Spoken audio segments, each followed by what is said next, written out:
Galaxy News Hour Live। आफ्नै श्रीमानले आगो लगाएर जलाएपछि जीवन मरणको दोसाधमा रहेकी प्रमिला देवी सदाले प्राण त्यागेकी छिन्।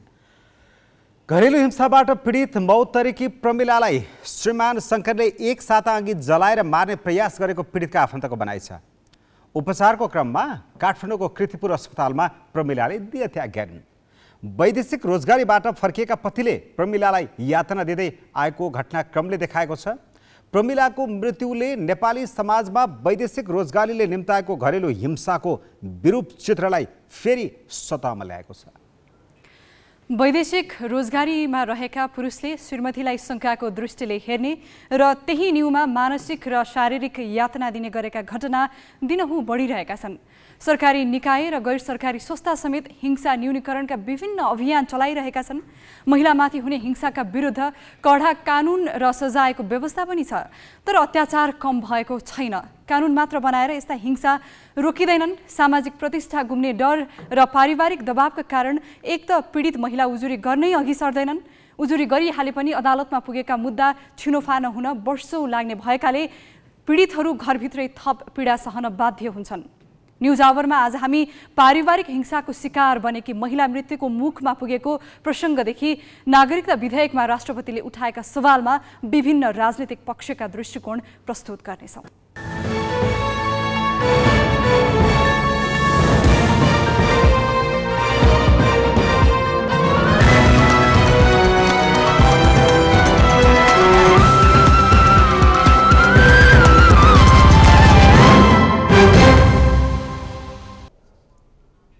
नमस्कार, यो हो ग्यालेक्सी न्यूज आवर। अब हेडलाइन्स।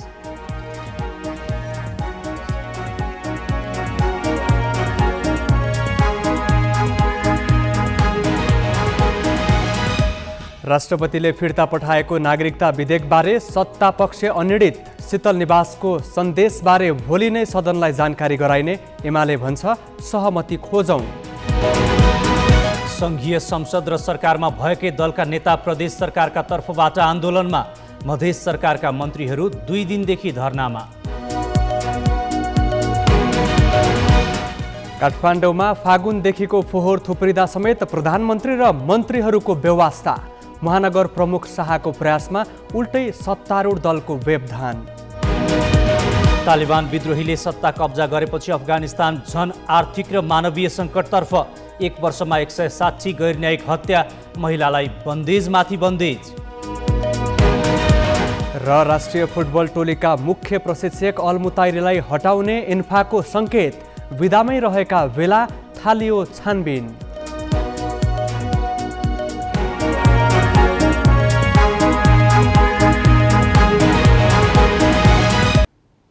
राष्ट्रपति विद्यादेवी भण्डारीले नागरिकता विधेयकलाई लिएर विभिन्न सवाल उठाउँदै पुनर्विचारका लागि संसदमै फिर्ता पठाइदिएपछि मुलुकको राजनीति तरङ्गित बनेको छ। दलहरूले राजनीतिक मुद्दा बनाई विपरीत प्रकृतिका अडान राखिरहेका बेला राष्ट्रपतिले चालेको यस कदमले संसदमा रहेका शक्तिहरू फेरि दुर्विकृत भएका छन् र उनीहरूले राष्ट्रपतिको कदमलाई लिएर आफ्नो अनुकूलको व्याख्या एवं टीका टिप्पणी गर्न थालेका छन्। यद्यपि राष्ट्रपतिको सन्देशपछि विधेयकलाई कसरी अघि बढाउने भन्नेमा सत्तापक्ष अनिर्णित छ। प्रमुख प्रतिपक्षी एमाले भने यसअघि हतारमा विधेयक पारित गर्दा धेरै विवाद थातिरहेकाले राष्ट्रपतिको कदमले सहमतिका प्रयासका लागि अवसर दिएको भनेर अर्थ्याएको छ। जनसरोकारका विधेयकमा मत विभाजित हुने अवस्था आए राष्ट्रपतिले पुनर्विचारका लागि फिर्ता पठाउन सक्ने संवैधानिक व्यवस्था छ। तर एकातिर चुनावको मिति घोषणा भइसकेको र अर्कातिर संघीय संसदको दुवै सदनले पारित गरेको विधेयकलाई जसरी राष्ट्रपतिले फिर्ता गरिदिन् त्यसले मुलुकको राजनीतिलाई थप धमिल्याएको सत्ता पक्षको बुझाइ छ। अनपेक्षित रूपमा उहाँले यसलाई संसदमा नै फर्काइदिनु भएको छ। यसले सामान्य अवस्थामा चलिरहेको संसदको काम कारबाही र सामान्य अवस्थामा अगाडि बढिरहेका राजनीतिक दलहरूको मनस्थितिमा झ्वाट्ट यसले अर्को घटनाको रूपमा चाहिँ प्रस्तुत भएको छ। यो नहुनु पर्थ्यो। अब हामीले फेरि संविधानकै धारा टेकेर यसलाई पेश गर्नुको पुनः पेश गर्नुको हामीसँग अर्को विकल्प हुन्छ जस्तो लाग्दैन। संविधानले राष्ट्रपतिलाई विधेयक फिर्ता गर्न सक्ने अधिकार दिए पनि विषयको संवेदनशीलता, समयको दबाव र तर संसदको संख्यालाई पनि हेरिनुपर्ने सत्ता गठबन्धनका दलको जिकिर छ। अब जुन विषयहरू उठान गरिएको चाहिँ छ ती विषयहरू अहिलेको संसदबाट सम्बोधन गर्न सकिने सम्भावना हो कि होइन त चाहिँ हैन। अहिलेको संसदको कम्पोजिसनको अवस्था, यो संसदमा पार्टीहरूको जुन बनावट, जुन आकारमा उपस्थिति छ, जुन प्रकारको शक्ति सन्तुलनको अवस्था छ, यो सबै अवस्थामा अहिले कति सम्बोधन हुन सक्ला त भन्ने विषयमा भने निश्चय पनि मतलब प्रश्नवाचक चिन्हहरू छन्। विशेष गरी मधेस केन्द्रित दलले नागरिकता विधेयकलाई सत्ता बार्गेनिङको हतियार बनाउँदै आएको आरोप खेपिरहेका छन्। सत्ता गठबन्धनले पनि चुनाव नजिकै जाँदा जनमत नबिग्रियोस् भनेर द्रुत मार्गबाट विधेयक ल्याएर पारित गरेको थियो। तर अहिले राष्ट्रपति भण्डारीले मूल विधेयकमै नभएका विषयलाई समेटेर विधेयक फिर्ता गरेपछि विषयवस्तु झन गिजोलिएको जसपाका नेताको आरोप छ। यतिखेर तपाईले 15 दिन लाएर अध्ययन गर्नुभयो भने त्यो अध्यादेश आएको बेलामा तपाईको अध्ययन कहाँ गयो? त्यतिखेर राति नै किन प्रमाणित गरेर पठाउनु पर्ने थियो? जुन विधेयकमा त्यो कुरा आएकै छैन त्यो कुरालाई लिएर राष्ट्रपतिज्यूले फिर्ता गर्न मिल्छ? प्रमुख प्रतिपक्षी एमाले भने नागरिकता जस्तो संवेदनशील विषयमा सत्ता पक्षले आफ्नो राजनीतिक लाभका निम्ति हतारमा निर्णय लिन खोजेकोमा राष्ट्र प्रमुखले सच्याउनका लागि समय दिएको र अब राजनीतिक सहमतिका आधारमा निकास खोज्ने अवसर मिलेको भनेको छ। लामो समयदेखि थातिरहेका विषयमा स्थायी समाधान खोज्न सकिने हुँदाहुँदै रातारात र हतार तदर्थ प्रकृतिकै व्यवस्था राखेर कानून ल्याउनुमा सत्ता पक्षकै बदनियत रहेको टिप्पणी एमाले गरेको छ। समितिमा पठाएर त्यसलाई केही परिमार्जन गरेको भएदेखि पार्लियामेन्टको प्रोसेस नै बलियो हुन्थ्यो। संविधानमा भएको व्यवस्था बमोजिम राष्ट्रपतिजीले नागरिकता विधेयकलाई प्रमाणीकरण नगरिकन अहिले संसदमा फिर्ता गरिदिनु भएको छ। पार्लियामेन्टलाई पुनर्विचार गरेर भनेर राष्ट्रपतिज्यूले आग्रह गर्नुभएको छ। राष्ट्रपतिबाट फिर्ता भएको विधेयक अब दुवै सदनबाट पारित हुनुपर्छ, जसलाई सदनले दुई तरिकाले किनारा लगाउन सक्छ। एक, राष्ट्रपतिबाट आएका सुझावलाई सदनमै छलफल गरेर टुङ्गो लगाउने। अर्को, विस्तृत छलफलका लागि संसदीय समितिमा पठाउने। कुन प्रक्रियामा जाने भन्ने विषयमा सभामुख अग्नि सापकोटाले सरकारसँग छलफल गरिरहेका छन्। सत्तापक्ष भने यसअघि चाहिँ द्रुत प्रक्रियाबाटै राष्ट्रपतिबाट प्राप्त सन्देशलाई टुङ्गो लगाई विधेयक पुनः प्रमाणीकरणका लागि शीतल निवास पठाउने मनसायमा देखिन्छ। क्यामेरामा सञ्जय घिमिरेका साथमा सृजना घिमिरे, ग्यालेक्सी 4K, काठमाडौँ। संघीय संसदका दुवै सदनबाट सत्तापक्षको जोड बलमा द्रुत मार्गबाट पारित गरिएको नागरिकता सम्बन्धी विधेयक प्रमाणीकरणका लागि साउन 16 गते राष्ट्रपति समक्ष पठाइएको थियो। 13 दिनपछि राष्ट्रपति विद्यादेवी भण्डारीले विधेयक पुनः विचार गर्न आइतबार संसदमै फर्काइदिन्। विभिन्न पक्षसँग छलफल र अध्ययनपछि राष्ट्रपतिले संसदलाई पठाएको लिखित सन्देशमा उठाइएका सरोकार र तिनको अर्थ के हो त? कुनै पनि नागरिकलाई नागरिकता प्राप्त गर्ने हकबाट वञ्चित गर्नु हुँदैन। तर विगत लामो समयदेखि थातिरहेका नागरिकता कानूनका धेरै सवालको निरूपण गर्नु आवश्यक छ भनेर राष्ट्रपतिले संसदको ध्यानाकर्षण गराएकी छन्। संविधान सभाबाट जारी संविधानपछि बन्न लागेको यस पहिलो कानूनले ती विषयको निरूपण गर्नुपर्ने उनको सुझाव छ। अहिले 4 प्रकारले अङ्गीकृत नागरिकता दिने गरिएको छ। ती असल अभ्यास हुन् कि होइनन् भनेर विचार गर्न पनि राष्ट्रपतिको सुझाव छ। राज्य व्यवस्था समितिले विदेशी महिलाले नेपालीसँग विवाह गरेको 7 वर्षपछि मात्र नागरिकता दिनुपर्ने भनी गरेको प्रस्तावतिर राष्ट्रपतिले इङ्गित गरेको देखिन्छ। आमाको नामबाट नागरिकता दिँदा बाबुको पहिचान नखुलेको उल्लेख गर्नुपर्ने प्रावधानमा राष्ट्रपतिको गम्भीर सरोकार छ। यसले महिलाको प्रजनन अधिकार, गोपनीयता र आत्मसम्मानमा आघात पर्न सक्ने तर्फ सचेत रहन उनको सुझाव छ। केही महिला सांसद र अधिकार कर्मीले यो विषय उठाउँदै आएका थिए। संविधानले प्रदेशको पहिचान सहितको नागरिकता हुने भने पनि यो विषयमा विधेयक किन मौन भनेर राष्ट्रपतिले प्रश्न उठाएकी छन्। यो सवालमा अहिलेसम्म अरू कसैले ध्यान दिएका थिएनन्। राष्ट्रपति स्वयंले संविधान स्मरण गराएको देखिन्छ। नागरिकता जस्तो विषयमा बारम्बार कानून बन्ने र संशोधन हुने नभएकाले स्थायी प्रकृतिको कानून ल्याउनु पर्ने धारणा राष्ट्रपतिको देखिन्छ। यो कुरा सर्वोच्च अदालतको फैसलासँग मेल खान्छ। कतिपयले भने प्रमुख प्रतिपक्षी एमालेको धारणासँग पनि यसलाई जोडेर हेरेका छन्। नागरिकताबाट कसैलाई वञ्चित गर्न नहुने भएकाले तत्कालै यो विषय यही संसदबाट टुङ्गियोस् भन्ने अपेक्षा राष्ट्रपतिले सार्वजनिक गरेकी छन्। आफ्नो कदमका कारण लामो समयदेखि नागरिकताका लागि सङ्घर्षरत तबका बेखुस नहोस् भन्ने मनसाय पनि यसमा हुन सक्छ। सत्तापक्षले द्रुत प्रक्रियाबाट यो विधेयक अघि बढाएकामा पनि राष्ट्रपतिको पर्याप्त असन्तोष यसमा झल्किन्छ। त्यसैले संसदीय समितिका छलफल र अदालतका फैसलामा पनि ध्यान दिन उनले सुझाव दिएकी छन्। यसअघि केपी शर्मा ओली प्रधानमन्त्री हुँदा ल्याएको अध्यादेश तत्कालै जारी गर्दा आलोचना खेप्नु परेकाले राष्ट्रपति भण्डारीले अध्यादेशको परीक्षण पनि संसदले नै गर्ने भनेर स्पष्टीकरण दिएकी छन्। यसैबीच प्रतिनिधि सभाको बैठक भोलि बस्दैछ। भोलिकै बैठकमा नागरिकता विधेयकलाई लिएर राष्ट्रपतिबाट प्रेषित सन्देशबारे पनि जानकारी दिने सम्भावित कार्यसूची संसद सचिवालयले सार्वजनिक गरेको छ। सरकारका केही मन्त्री र शीर्ष नेताहरूबीच अब कसरी अगाडि बढ्ने भन्ने विषयमा अहिले पनि छलफलमै छन्, तर ठोस निर्णय गर्न भने सकिरहेका छैनन्। अब केही न्युज संक्षेपमा। नेपाली कांग्रेसका सभापति एवं प्रधानमन्त्री शेरबहादुर देउवाले मङ्सिर 4 मा हुने निर्वाचनका लागि टिकट वितरण गर्दा पार्टीभित्र कसैलाई पनि अन्याय नगर्ने बताएका छन्। स्थानीय तहको प्रमुख र उपप्रमुखमा पार्टीबाट निर्वाचित पदाधिकारीका लागि आज सुरु भएको अभिमुखीकरण कार्यक्रमको उद्घाटन गर्दै सभापति देउवाले न्यायसङ्गत ढङ्गबाट टिकट वितरण गर्ने बताए। उनले ढुक्क भएर चुनाव प्रचारमा लाग्न नेता तथा कार्यकर्तालाई आग्रह गरे। 2074 को निर्वाचनमा एक्लै प्रतिस्पर्धा गरेका कारण पार्टी पराजित भएकाले यसपालि गठबन्धन गर्ने निर्णय गरेको उनको प्रष्टीकरण थियो। उनले यसपालिको निर्वाचनबाट कांग्रेस देशको सबैभन्दा ठूलो पार्टी बन्ने दावी गरे।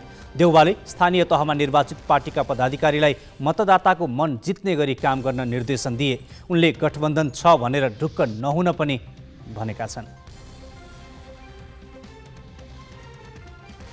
मङ्सिर 4 गतेका लागि तय प्रतिनिधि सभा र प्रदेश सभा निर्वाचनको सुरक्षालाई लिएर सरकारले छलफल थालेको छ।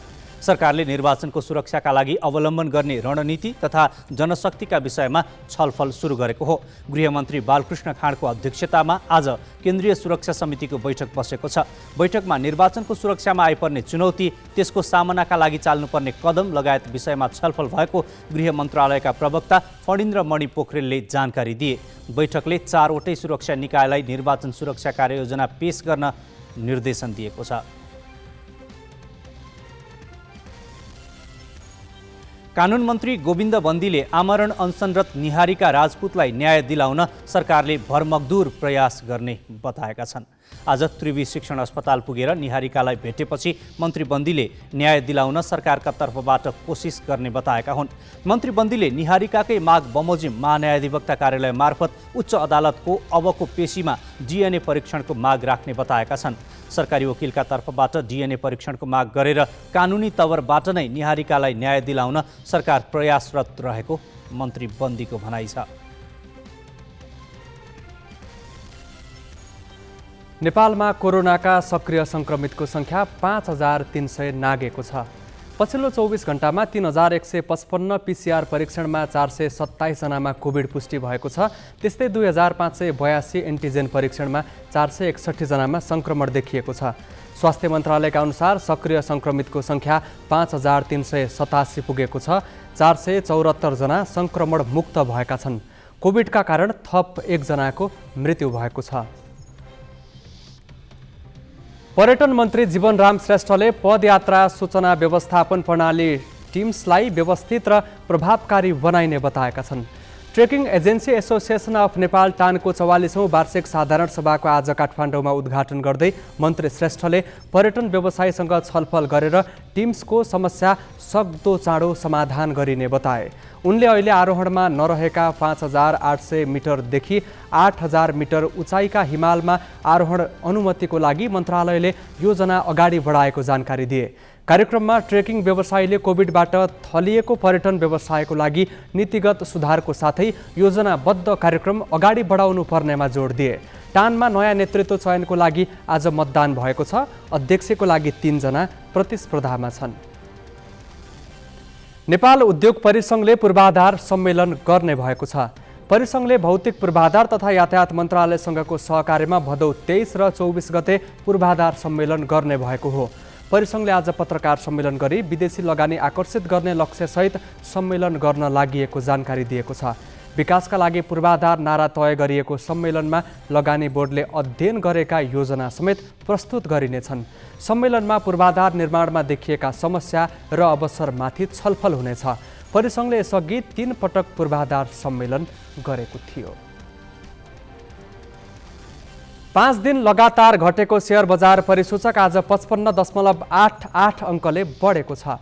खरिदकर्ताको चापका कारण नेप्से आज बजार खुलेदेखि नै उकालो लागेको हो। नेप्से 2065.89 अङ्कमा पुगेको छ। 13वटै समूहले नेप्से बढाएका हुन्। वित्त समूहको नेप्से सबैभन्दा धेरै 7.38%ले उकालो लागेको छ। रिडी पावर, गुराँस लघुवित्त लगायत 4 कम्पनीको सेयर मूल्य घट्दा 180 कम्पनीका लगानीकर्ताको सम्पत्ति बढेको छ। नेपाल बैंकर सङ्घले मुद्दती निक्षेपमा ब्याज दर नबढाउने निर्णय गरेपछि त्यसको सकारात्मक प्रभाव सेयर बजारमा परेको विश्लेषण गरिएको छ। आज 2 अर्ब 43 करोड 29 लाख रुपियाँको सेयर किनबेच भएको छ। काठमाडौँ उपत्यकामा फोहोर व्यवस्थापन निकै पेचिलो विषय बनेको छ। फोहोर सहरका चोक र गल्ली फोहोरले भरिएका छन्। तर त्यहाँ राजनीतिक नेतृत्व समाधान दिने भन्दा व्यापदान खडा गर्ने भूमिकामा देखिएको छ। किन त? यो प्रसङ्ग क्रान्ति शिखाबाट। काठमाडौँ उपत्यकामा थुप्रिएको फोहोर र दुर्गन्धले सडकमा हिँडी नसक्नु भएको छ। फोहोर व्यवस्थापनमा राजनीतिक नेतृत्वको पटक्कै ध्यान छैन। सत्तारूढ दल व्यवस्थापनमा काठमाडौँ महानगरलाई सहयोग गर्ने भन्दा कार्यकर्तालाई अवरोध सिर्जना गर्न र उस्काउने भूमिकामा देखिएका छन्। फोहोर लिएर बन्चरे डाँडातर्फ गएका गाडीलाई सत्तारूढ दलका कार्यकर्ताले आज बीच बाटोमै रोकेपछि प्रहरी परिचालन गर्नु परेको छ। आज 203 गाडी फोहोर फालिए पनि नियमित रूपमा सङ्कलन हुने आधार भने देखिएको छैन।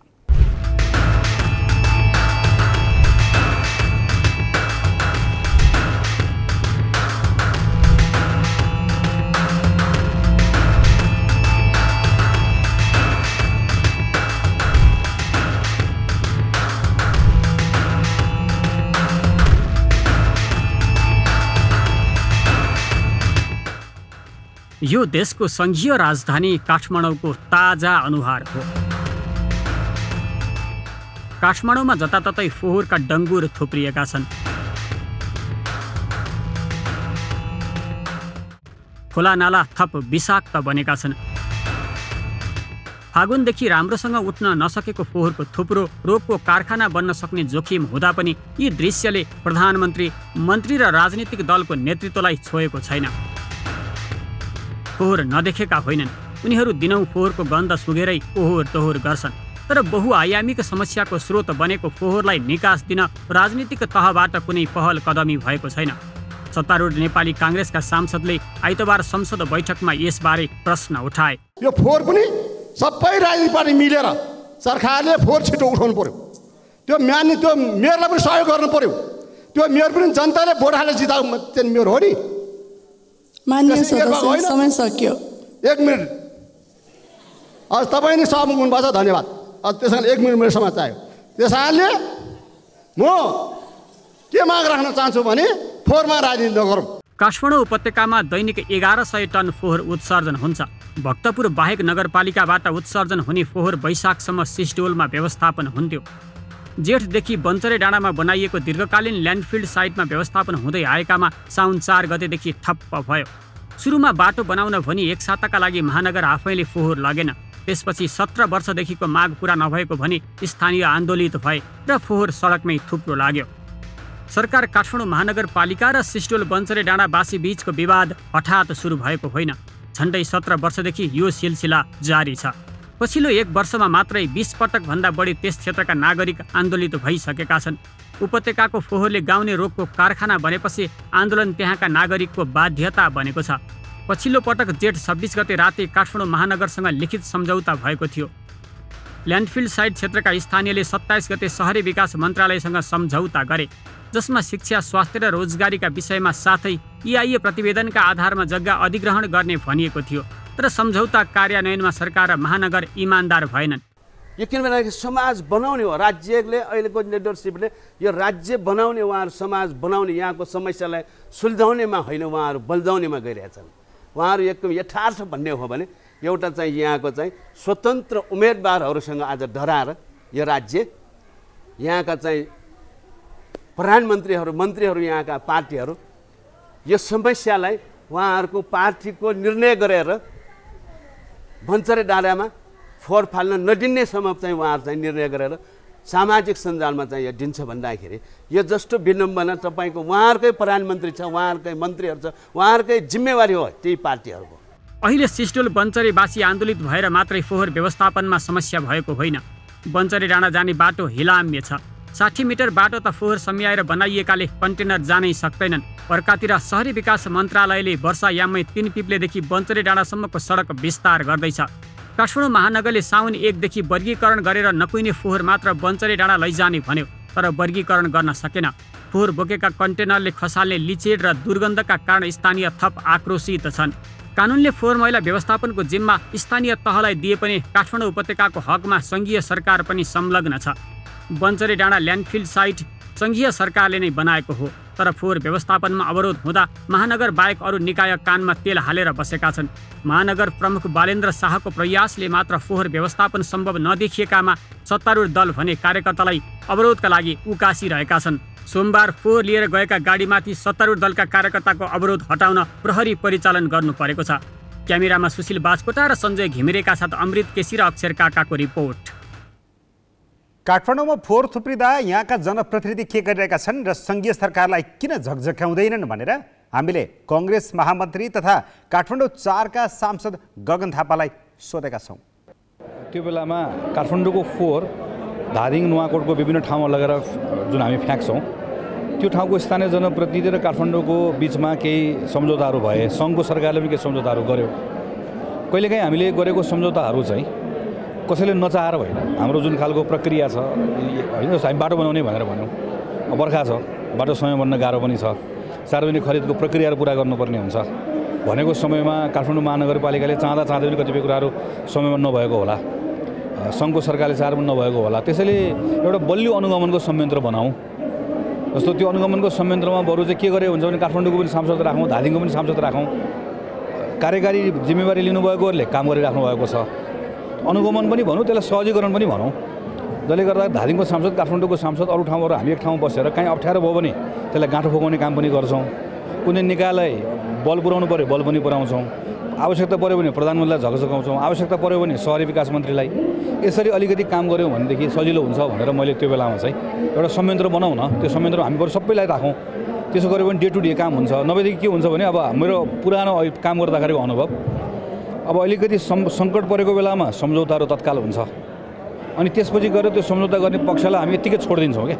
अहिले अब हामीले कसलाई भन्दा जस्तो काठमाडौँ महानगरपालिकालाई पनि त नियमित रूपमा उसलाई पनि त मद्दत चाहिएको छ, सङ्घको सरकारको मद्दत चाहिएको छ। कतिपय कुराहरूमा हामीले मद्दत नगरिकन, बल नपुर्याइकन, चाहेर पनि एक्लै कतिपय कुराहरू गर्न नसकिने अवस्थाहरू छन्। शहरी विकास मन्त्रालयले विगतमा सहमति गरेर कार्यान्वयनको प्रतिबद्धता जनाउँदा पनि फोहोर विसर्जनमा किन अवरोध भइरहेको छ भनेर हामीले पूर्व शहरी विकास मन्त्री रामकुमारी झाँक्रीलाई पनि सोधेका छौँ। हो, यसैमा मेरो विचारमा यहाँ केही तत्त्वहरूले खेले जस्तो लाग्छ। पोस्ट क्लोजको इस्युमा कले गर्ने भन्ने कुरामा महानगर र शहरी विकास मन्त्रालयमा मान्छेहरूले कन्फ्युज गराइरहेछन् जस्तो लाग्छ। अनि यो फोहोरलाई कसले कलेक्सन गर्ने भन्नेमा पनि मान्छेले हात हाल्न खोजिरहे जस्तो देख्छु म। अनि त्यसपछि ट्रान्सफरको कुरा त पहिले पनि समस्या थियो। त्यसकारण अहिले यहाँ फोहोर त जक्कैले कलेक्सन गर्न आउँछ। आज हामीले आह्वान गऱ्यौँ भने तपाईँको थुप्रै कम्पनीहरू आउन सक्छन्, तर समस्या फोहोर कलेक्सनमा होइन, फोहोर ट्रान्सफरमा हो र फोहोर विसर्जनमा हो। त्यसकारण अहिले करिब 80वटा संस्थाहरूले अनौपचारिक डाटा अनुसार काम गरेको देखिन्छ काठमाडौँमा।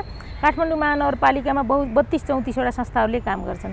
ती संस्थाहरूलाई सबैलाई म्यान्डेटरी कम्पनीमा आउनुपर्छ भन्ने कुरा चाहिँ महानगरले भन्नुपर्छ भन्ने कुरा पनि हामीले एउटा स्टेरिङ कमिटीमा निर्णय गरेका थियौँ। जसले गर्दा कम्पनीमा आएपछि इलिजेबल कानुनी सम्बद्ध कम्पनीहरूले महानगरमा सम्झौता गरेर काम गर्नुपर्छ, उनीहरू करको दायरामा आउनुपर्छ भन्ने कुरा पनि हो। हरेक आम्दानी योग्य पुँजीमा कर लाग्छ। कर पनि यहाँ त करको चुहावटदेखि रिसोर्सेसको दुरुपयोगसम्म फोहोरमा धेरै चिज भएको छ र यहाँ मान्छेहरूले यति धेरै कन्फ्युज पारेर अलमल पारेर काम गर्न दिन्नन् र हात हाल्न चाहन्छन् भन्ने कुरा त धेरै जटिल छ यहाँभित्र फोहोरको राजनीति। त्यही भएर मैले चाहिँ हात कहाँबाट हाल्ने भनेर सोध्दै गर्दाखेरि सबभन्दा पहिले पोलिसीगत रिफर्म, स्ट्रक्चरल रिफर्म, लिगल रिफर्मबाट चाहिँ जानुपर्छ भनेर त्योबाट हात हालेर यहाँसम्म ल्याउँदै गर्दा म यो फोहोर मैलाको इकोसिस्टममा हात हालेको थिइनँ।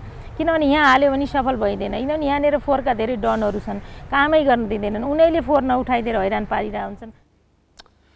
काठमाडौँको फोहोर व्यवस्थापनको दायित्व एकाध नगरपालिका र महानगरपालिकाको मात्र होइन, सङ्घीय राजधानी पनि भएकाले यहाँ प्रधानमन्त्रीदेखि मन्त्री र उच्च प्रशासकहरूको पनि जिम्मेवारी भित्रै पर्छ।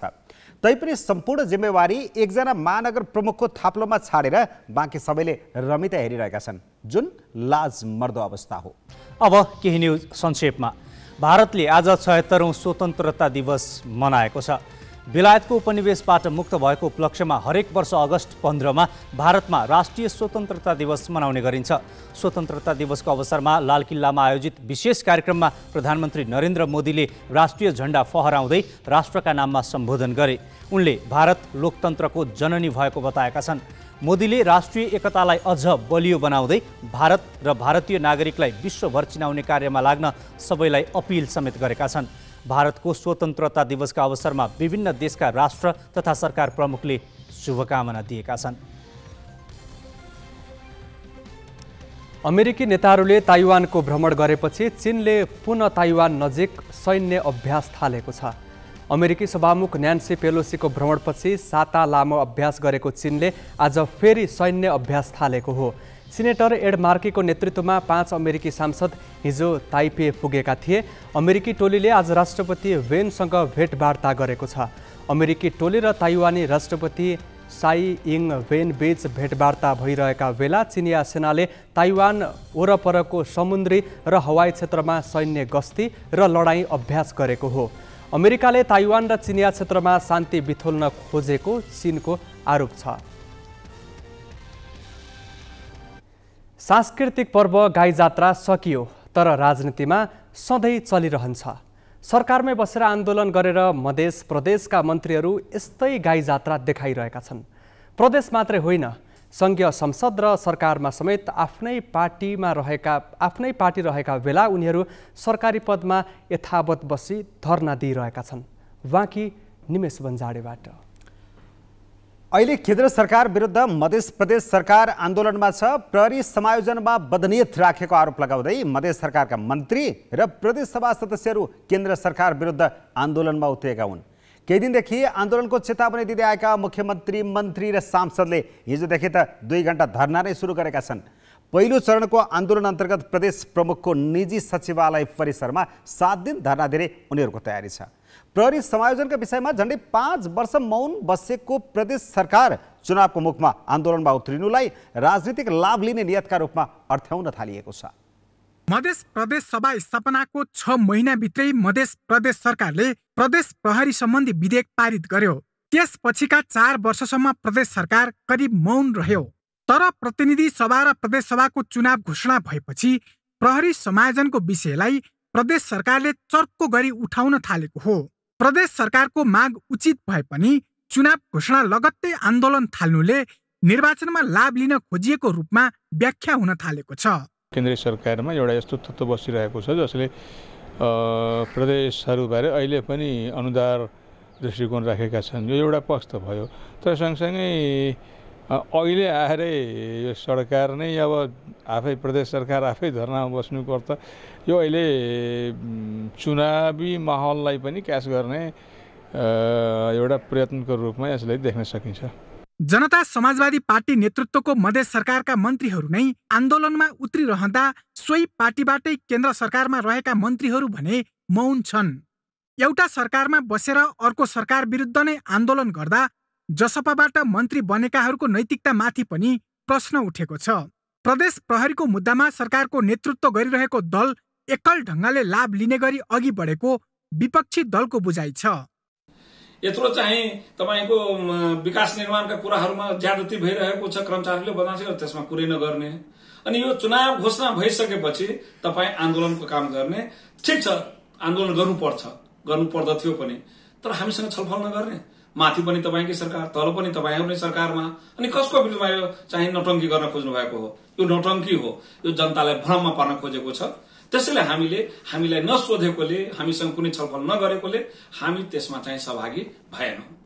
मधेसका गृह तथा सञ्चार मन्त्री भरत प्रसाद शाह भने ढिला गरी आन्दोलन थालिए पनि प्रदेश प्रहरी ल्याउन सफल भएमा अब बन्ने सरकारलाई सहज हुने र शान्ति सुरक्षाको सवालमा प्रदेश सरकारको भूमिका बढ्ने बताउँछन्। प्रहरी समायोजन भयो भने समग्र चाहिँ प्रदेशहरू समृद्ध भएर जान्छ, शासन व्यवस्था चाहिँ प्रदेश सरकारको हातमा आउँछ। म भोलि रहनु नरहनुको अर्थभन्दा पनि यो अधिकार प्रदेश समक्ष आयो भने, प्रदेश सरकार कहाँ भने ठूलो उपलब्धि हुन्छ। केन्द्र सरकारमा रहेका नेपाली कांग्रेस, नेकपा माओवादी केन्द्र, जनता समाजवादी पार्टी, नेकपा एकीकृत समाजवादी लगायतका दलहरू नै मधेस प्रदेश सरकारमा सहभागी छन्। प्रतिनिधि सभाबाट करिब 2 वर्ष अघि नै संघीय प्रहरी ऐन पारित भए पनि मौनता साधिरहेको प्रदेश सरकार निर्वाचनको मुखमा आएर प्रदेश प्रहरीको माग गर्दै आन्दोलनमा बस्नुले संशय पैदा भएको छ। बेटी पढाऊ बेटी बचाऊ अभियान अन्तर्गत साइकल खरिदमा भएको भ्रष्टाचारको घटनाबाट आलोचित बनेका प्रदेश सरकारका मन्त्रीहरू प्रहरी समायोजन सम्बन्धी आन्दोलन गरेर मतदाता सामु लोकप्रिय बन्न खोजेको रूपमा अधिकांशले बुझेका छन्। क्यामेरामा सुमित मिश्रका साथमा ग्यालेक्सी फोकेका लागि जनकपुरबाट किरण कुमार कर्णको रिपोर्ट। श्रीमानले आगो लगाएर हत्या प्रयास गरिएकी महोत्तरीकी प्रमिला देवीको मृत्यु भएको छ। महोत्तरीको औरही घर भई भङ्गाहा बस्दै आएका शङ्कर सदाले मट्टीतेल छर्किएर हत्या प्रयास गरिएकी प्रमिलाको आइतबार राति काठमाडौँको कृतिपुर अस्पतालमा मृत्यु भएको हो। घरायसी विवादमा अविश्वास बढ्दै जाँदा साउन 21 गते मध्यरातमा शङ्कर सदाले श्रीमती प्रमिलाको हत्या गर्न खोजेका थिए। मस्त निदाइरहेकी श्रीमती प्रमिलामाथि मट्टीतेल खन्याएर आगो लगाएपछि उनी फरार भए। श्रीमतीलाई आगो लगाउने प्रयास गर्दा 65 वर्षीय सासू रेशमा देवी पनि जलेकी थिइन्। आगी लगाकर अब भाग गेली, बहरे से किल्ली लगा देलके, बहरे से किल्ली लगा के अब भाग गेली।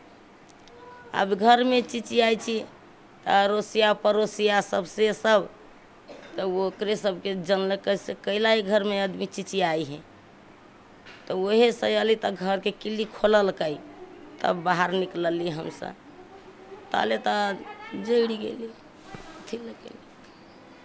यही बात है। आगोबाट रेशमाको पिठ्यौं, पाखुरा र बायाँ खुट्टा जलेको छ। शरीरको 60% भाग जलेर मरणा सन्न भएकी प्रमिलालाई कीर्तिपुर अस्पताल ल्याइएको थियो। उनको आइतबार राति 11:30 बजे मृत्यु भएको छ। छोरीको मृत्युले शोकमा डुबेकी रेशमा विक्षिप्त बनेकी छन्। ऐसे कुछ नहीं, ऐसे कुछ नहीं। आगो लगाएपछि बाहिरबाट चुक्कुल लगाइदिएर फरार भएका सदा सीमावर्ती क्षेत्र पुगेका थिए। 4 दिनपछि साउन 25 गते महोत्तरीको शम्सीबाट प्रहरीले उनलाई पक्राउ गरेको थियो। श्रीमतीलाई सधैँ शङ्काको दृष्टिले हेर्ने सदाले बाबाधामबाट फर्किएकै दिन उनको हत्या गर्ने प्रयास गरेको महोत्तरी प्रहरीले जनाएको छ। 40 वर्षीय सदा विरुद्ध प्रहरीले आगो लगाई कर्तव्य ज्यान मुद्दा दर्ता गरिसकेको छ।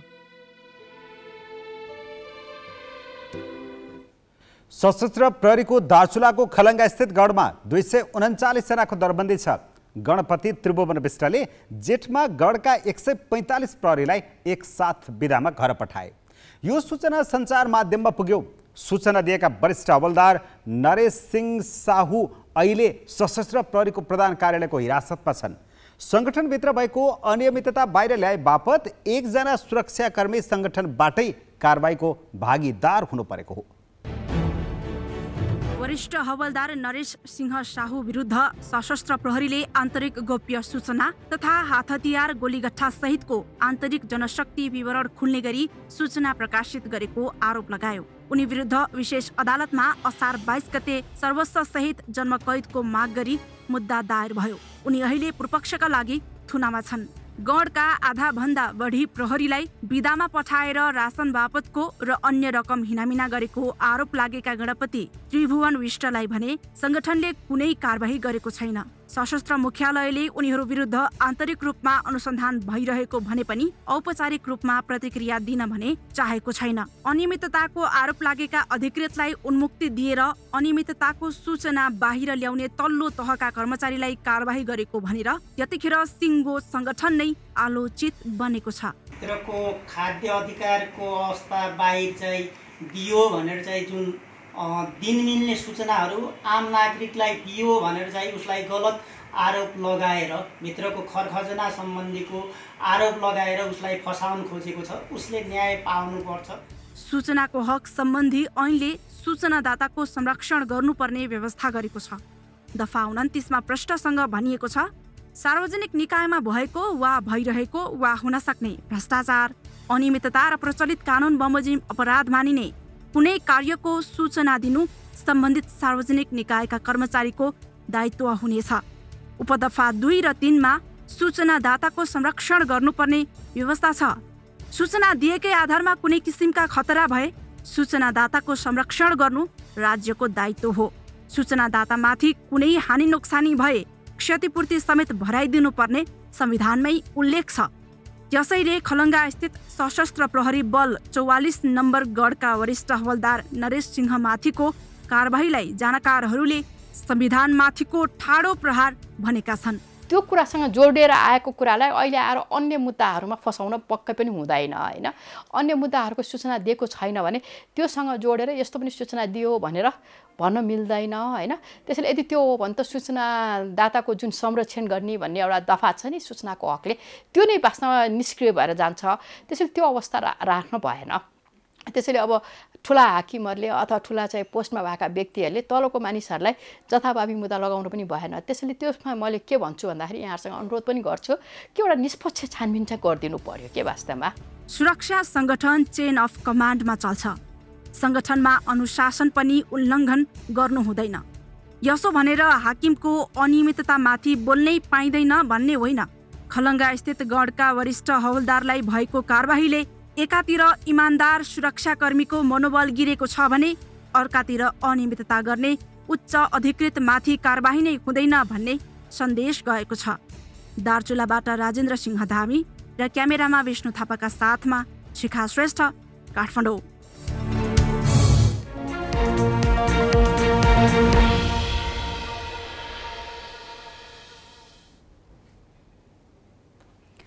विदेश जाने नेपालीको संख्या वात्तै बढे पनि मुलुक भित्रिन रेमिट्यान्समा उल्लेख्य सुधार हुन नसकेपछि अहिले सरकार र केन्द्रीय बैंकले विदेशी मुद्राको अभाव खेपिरहेका छन्।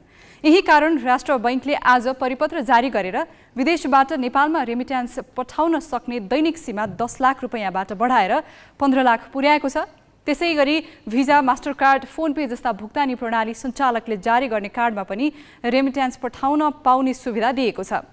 राष्ट्र बैंकले क्रिप्टोकरेन्सी, भर्चुअल करेन्सी वा नेटवर्क मार्केटिङबाट लगानी नगर्न पुनः एकपटक सार्वजनिक आह्वान गरेको छ।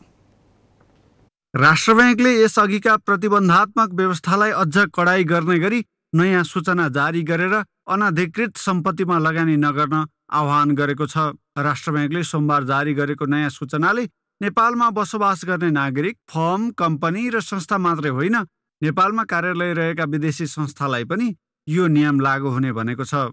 नेपाल बाहिर बसोबास गर्ने नेपाली नागरिक र नेपालमा दर्ता भएर विदेशबाट सञ्चालन भइरहेका फर्म, कम्पनी, संस्था एवं तिनका शाखा र एजेन्सीलाई पनि कुनै प्रकारको भर्चुअल मुद्रा, cryptocurrency, stable coin, hyper fund र पिरामिडमा आधारित कुनै पनि नेटवर्क मार्केटिङमा लगानी नगर्न भनिएको छ। यस्तो क्षेत्र नेपालमा प्रतिबन्धात्मक रहेको र यसले कुनै कानुनी ग्राह्यता नपाएको भनेर राष्ट्र बैंकले पछिल्ला 5 वर्षमा 4 पटक सूचना जारी गरिसकेको छ। राष्ट्र बैंकले यस्ता क्षेत्रमा लगानी गर्दा सम्पत्ति शुद्धिकरण तथा आतंकवादी क्रियाकलापमा लगानी जान सक्ने र ठगी तथा कर छली हुन सक्ने भनेको छ। यसका साथै लगानीको असुरक्षा, पुँजी पलायनको जोखिम, मूल्य अस्थिरता अर्थात् उतार चढाव र सट्टेबाजी जस्ता जोखिम अन्तर्निहित हुने भनेर राष्ट्र बैंकले यसखाले लगानीलाई प्रतिबन्ध गरेको हो। यस्ता क्रिप्टो तथा भर्चुअल मुद्रा र नेटवर्क मार्केटिङमा लगानी गर्न, प्रयोग गर्न, संलग्न रहन, स्वामित्व ग्रहण गर्न, स्थानान्तरण गर्न र कारोबार गर्न, यस्ता क्षेत्रबाट आर्जित सम्पत्ति रेमिटेन्समा पठाउन यस्ता कामसँग जोडिएर विदेशी मुद्रा सटै वा सामान विनिमय गर्न राष्ट्र ब्याङ्कले प्रतिबन्ध लगाएको छ। कोभिड महामारीले सताएका बेला आर्थिक वर्ष 2077-78मा विदेश जानेहरूको संख्या 68% घटे पनि रेमिटेन्स 10% बढेको थियो। गत आर्थिक वर्षको 11 महिनामा 5.6 लाख युवाले वैदेशिक रोजगारीका लागि श्रम स्वीकृति लिए। अध्ययनका लागि 1 लाखभन्दा बढी विदेशिनीको संख्या चुलिँदा पनि रेमिटेन्स आयो भने 1.5% मात्रै बढेको छ। यसले बढ्दो व्यापार घाटा ठेक्न धौधौ परिरहेको छ। विदेशी मुद्राको ढुकुटी व्यवस्थापन गर्न सरकार विदेशी ऋण बढाउने रणनीतिमा छ। तर जनतालाई दपेट्ने कानुनी दाउले मात्रै विदेशी मुद्राको समस्या समाधान भइहाल्ने देखिँदैन। बिजनेस ब्युरो, ग्यालेक्सी फोके, काठमाडौँ।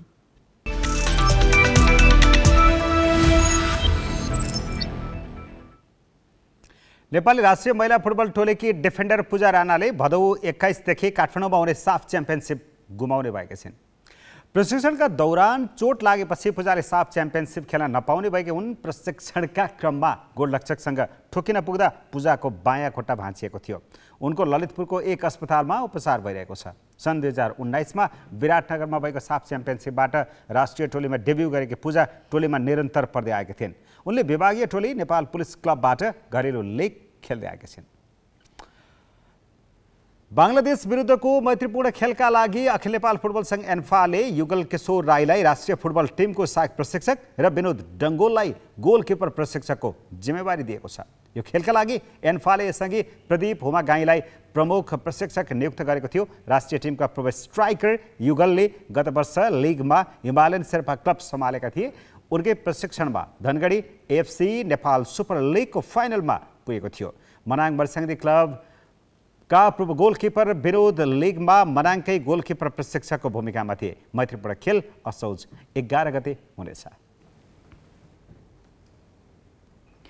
राष्ट्रिय फुटबल टिमका मुख्य प्रशिक्षक अब्दुल्लाह अलमुताइरी यति बेला कुवेतमा छन्। 3 महिनाको बिदा लिएर गएका अलमुताइरी नेपाल फर्किने हतारमा देखिन्छन्। सामाजिक सञ्जालमा उनले गरेको पोस्टले त्यसकै सङ्केत गर्छ। तर बिदा नसकी फर्किन चाहेका अलमुताइरीलाई अखिल नेपाल फुटबल संघ एन्फाले भने राखिरहन नचाहेको सन्देश दिएको छ। एन्फाले एकातिर कार्यवाहक प्रशिक्षक नियुक्त गरेको छ भने अर्कातिर अलमुताइरीलाई छानबिनको दायरामा ल्याएको छ। बङ्गलादेशसँगको मैत्रीपूर्ण खेलका लागि एन्फाले साउन 26 गते प्रदीप हुमागाईलाई कार्यवाहक प्रशिक्षकको जिम्मा दियो। मुख्य प्रशिक्षकको रूपमा अलमुताइरी हुँदाहुँदै एन्फाले हुमागाईलाई कार्यवाहकको जिम्मेवारी दिएको हो।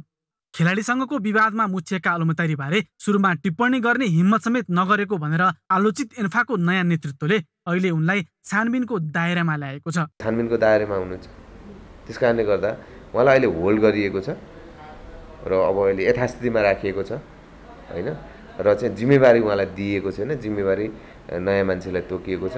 खेलाडीसँगको विवाद समाधानका लागि गठित छानबिन समितिले एन्फालाई जेठ पहिलो साता 28 पृष्ठको प्रतिवेदन बुझाएको थियो। प्रतिवेदनमा अलमुताइरीको विकल्प खोज्न सुझाव दिएको छ। तर तत्कालीन अध्यक्ष कर्मासिरिङ शेर्पाले प्रतिवेदन कार्यान्वयनमा चासो दिएनन्। असार पहिलो साता एन्फामा नयाँ कार्य समिति आयो। नयाँ कार्य समितिले अहिले प्रशिक्षकबारे निर्णय गर्ने जिम्मा महासचिव किरण राईलाई दिएको छ। नयाँ नेतृत्व सामाजिक सञ्जालमा अलमुताइरीको सक्रियता बारे पनि सन्तुष्ट छैन। जुन कुरा छानबिन समितिको प्रतिवेदनमा नि आछ, ट्रान्सलेट गरेर पठाएपछि पनि फेरि उहाँले लेख्नु भएको छ, त्यो कुरा पनि हामीले नोटिस गरिराखेकै छौँ। त्यो लेखाइहरूले पनि भोलि चाहिँ डिसिजनमा चाहिँ फरक पार्ने देख्छु मैले हैन, उहाँले धेरै कुरा लेख्नु भएको छ। एन्फाले मुख्य प्रशिक्षक अलमुताइरी भए पनि स्वास्थ्यका कारण राष्ट्रिय टोलीमा कार्यवाहक प्रशिक्षक राखेको भनेको छ। एएफसी एशियन कप छनौट अन्तर्गत कुवेत विरुद्धको खेलमा अलमुताइरी मैदानमै ढलेका थिए। बिरामी छु भन्नुभएको छ, मेडिकल लिभ के हो भन्ने प्रमाणित छैन, त्यो गाह्रो भयो नि त। फिल्डमै मुटुको रोगी मान्छे फिल्डमा ढल्याछ, त्यो रिस्क लिने कि नलिने हैन, भोलि नेपाल आएर केही भइहाल्नु भने के हुन्छ। उनको बिदा बङ्गलादेशसँगको मैत्रीपूर्ण खेल सुरु हुनु 2 साता अघि सकिँदैछ। त्यसैले उनले मैत्रीपूर्ण खेलका लागि 26 खेलाडीको सूची एन्फामा पठाए। उनीसँगको विवादमा जोडिएका 10 मध्ये 2 खेलाडी मात्र सूचीमा थिए। तर एन्फाले आफूसँग समन्वय नगरेको भनेर अलमुताइरीको सूची कार्यान्वयन गरेन। कार्यवाहक प्रशिक्षक हुमागाईले बन्द प्रशिक्षणका लागि अलमुताइरीले नचाहेका 8 जना सहित 40 खेलाडीको सूची एन्फामा पठाएका छन्। छानबिन प्रक्रिया अगाडि बढाउनुका साथै कार्यवाहक प्रशिक्षक नियुक्त र सूची अस्वीकार गरेर इन्फाले अलमुतारीलाई आफूले नरुचाएको सन्देश दिएको छ। अफगानिस्तानमा तालिबानले सत्ता कब्जा गरेको आज 1 वर्ष पुरा भएको छ। वर्षौं सशस्त्र विद्रोह गरिरहेको तालिबानले सत्ता लिएपछि आर्थिक सङ्कटमा गुज्रिएको देशको अवस्थामा सुधार आउला भन्ने कतिपयको अपेक्षा थियो। तर यसबीचमा न जनताले पेटभरि खान पाएका छन् न स्वतन्त्रताको उपभोग नै। अमेरिकी सेनाले छाडेपछि वर्षौंदेखि सशस्त्र सङ्घर्ष गर्दै आएको तालिबानलाई अफगानिस्तानको सत्ता कब्जा गर्न सहज भयो। राष्ट्रपति अशरफ घानीले देशी छाडेर भागेपछि तालिबानी राजधानी काबुल प्रवेश गरे। विमानस्थल र राष्ट्रपति भवन कब्जामा लिए। तालिबानसँग आत्तिएका कतिपय सर्वसाधारण देश छाड्ने चाहनाले विमानस्थलमै अड्डा जमाए। कति मानिस त जबरजस्ती जहाज चढेर बाहिरिए पनि। तालिबानी लडाकु राजधानी प्रवेश गरेपछि रक्तपात हुने त्रास थियो। तर ठूलो मानवीय क्षति बिना नै तालिबानले सत्ता हत्यायो। इस्लामिक कट्टरपन्थी तालिबानले सत्ता कब्जा गरेपछि अफगानिस्तान अन्तर्राष्ट्रिय समुदायबाट अलग्गिन सक्ने अनुमान थियो। तर गरिबी, भोकमरी तथा आर्थिक सङ्कटबाट ग्रसित अफगानिस्तानमा दातृ संस्थाले सहयोग जारी राखे। तालिबान सरकारले विभिन्न योजना सार्वजनिक गर्यो। तर अहिलेसम्म अफगानिस्तानको अवस्थामा सुधार आउन सकेको छैन। बरु व्यक्तिगत स्वतन्त्रता खुम्चिएको छ। स्वतन्त्रता विरोधी आदेश पटक पटक जारी भएका छन्। तालिबानले सत्ता कब्जा गरेपछि खाद्य सङ्कट चुलिएको छ। ह्युमन राइट्स वाचका अनुसार अफगानिस्तानका लगभग 90% नागरिकसँग पर्याप्त खाना छैन। कुपोषणका कारण बालबालिकाको अवस्था दयनीय छ। महिलाहरू शिक्षाबाट वञ्चित भएका छन्। धेरै पुरुषहरू बेरोजगार बनेका छन्। संयुक्त राष्ट्रसङ्घका अनुसार महिलाहरू अधिकारबाट नै वञ्चित छन्। शिक्षा र सञ्चारसँग सम्बन्धित अधिकारबाट महिलाहरूलाई कुण्ठित गरिएको छ। बालिकालाई कक्षा 6 भन्दा माथि अध्ययन गर्न बन्देज गरिएको छ भने कतिपय महिलाले त आफ्नो सरकारी जागिर नै गुमाउनु परेको छ। महिला समाचार वाचकहरूलाई समाचार पढ्दा अनुहार छोप्नु पर्ने आदेश छ। महिलालाई पुरुष साथी बिना हिँडुल गर्न नै रोक लगाइएको छ। तालिबानले सत्ता कब्जा गरेको 1 वर्षमा 160 गैर न्यायिक हत्या, 178 जनालाई पक्राउ र 56 जनालाई यातना दिएको राष्ट्रसङ्घको तथ्याङ्कमा उल्लेख छ। गत जुनमा आएको भूकम्पले अफगानिस्तानको अवस्था थप जटिल बनाएको छ। तालिबानले पहिलो वर्षगाँठको अवसरमा परेड प्रदर्शन गरे पनि मुलुकको अवस्था भने थप जर्जर बनेको छ। International bureau, galaxy 4K। हामी ग्यालेक्सी न्युज आवरको अन्त्यमा छौँ। जाँदा जाँदै हेडलाइन्स।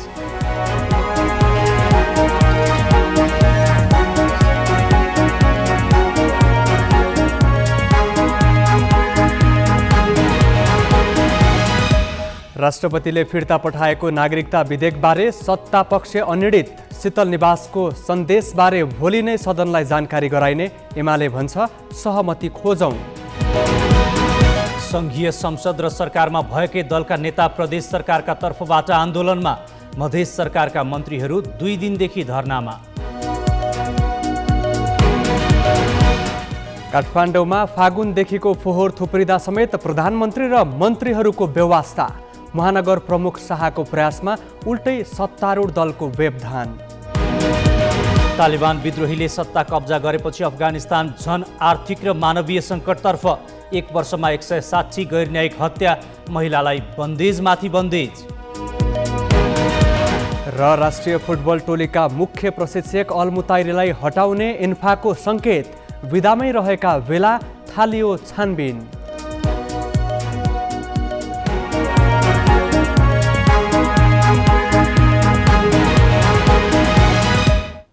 आजलाई ग्यालेक्सी न्युज आवर सकियो।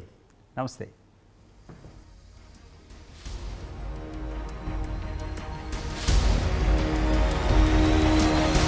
This is Galaxy News Hour Live.